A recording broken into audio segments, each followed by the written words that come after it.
Hi, hello everyone. Welcome to new session. In this session, we are going to see in past lecture we saw loops concept and regarding the illustration of the programs are already done. That execution part will be shown in this session. And also in this session, we are going to discuss about the loop, logical operators and its precedence, and all those things we are going to discuss in this session. Why are you waiting for? Let's start our session. Now let's see. In this session, we are going to execute the loops concepts in practically. So now I'm going to executing the while loop. I'm choosing n value 0 and while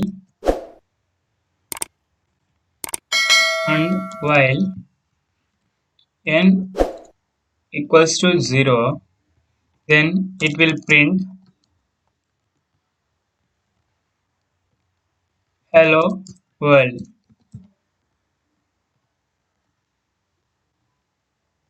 And I'm redirecting. If not, it has to print get together. Now let's execute this get together. Let's see this. In this way, it is going to print get together. Now I'm going to illustrate the for loop. So here I have been created one list x is equals to 1 2 3 4 5. I'm assigned count is equals to 0 for I in x.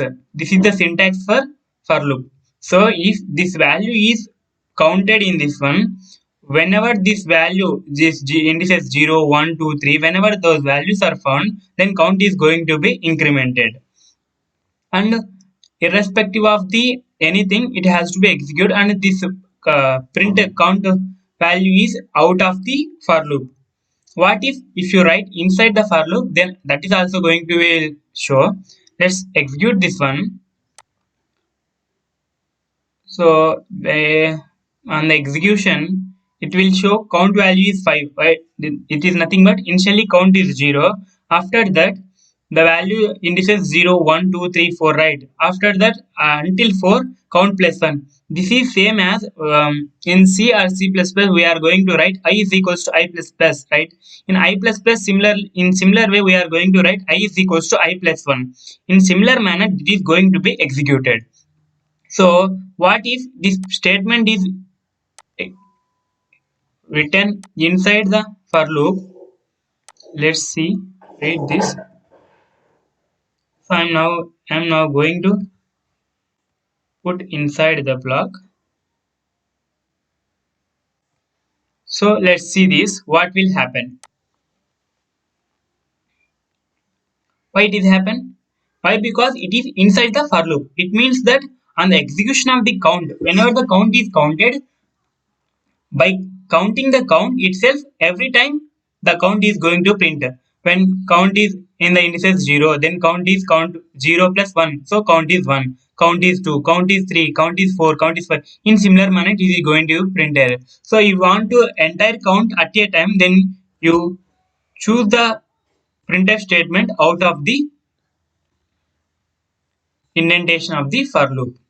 So if you choose in this way, it is going to be print the value as indentation error. So it is seems to be indentation error.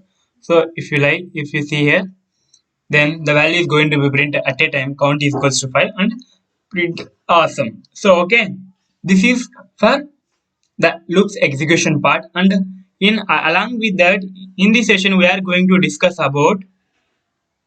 Along this loop execution, today's session we are going to discuss about logical operators. What is meant by logical operators? Wherever and all you are going to use these logical operators. Have you ever heard these logical operators in any way? So let's get into that. Logical operators are nothing but which are executed logically. It means that the operations are going to be executed in such a way that which has to be logic. It has particular logic. Whenever there is logic, that logic is executed according to the conditions given by the user or any statement.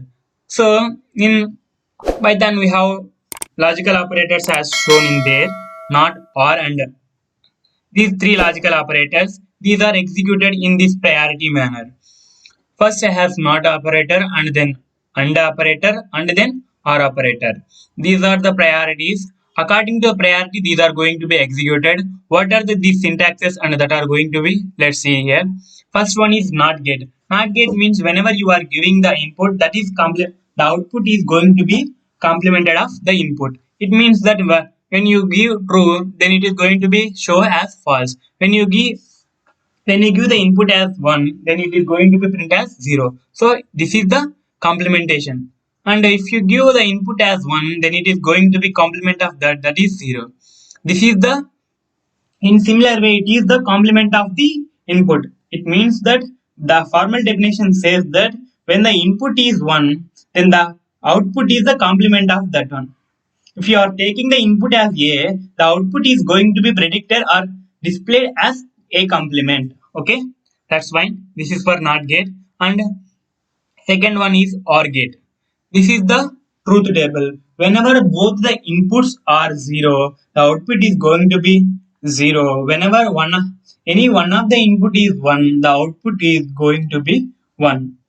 It means that either of two inputs, any one of the input is high, then output is going to be high, and the remaining all sets to according to the conditions. And third one is AND gate.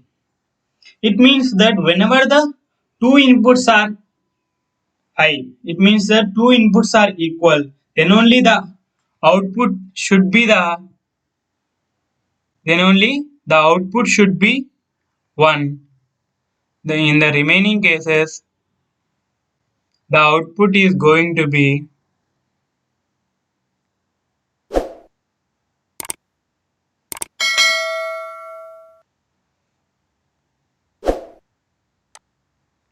wait for a second minute. Whenever the both the inputs are high, then only the output is also high. If you are using this one, then here see both the inputs are 0 0, then output is going to be automatically 0. When any one of the input is 0, then output is 0. When the both the inputs are 1, then only the output also 1.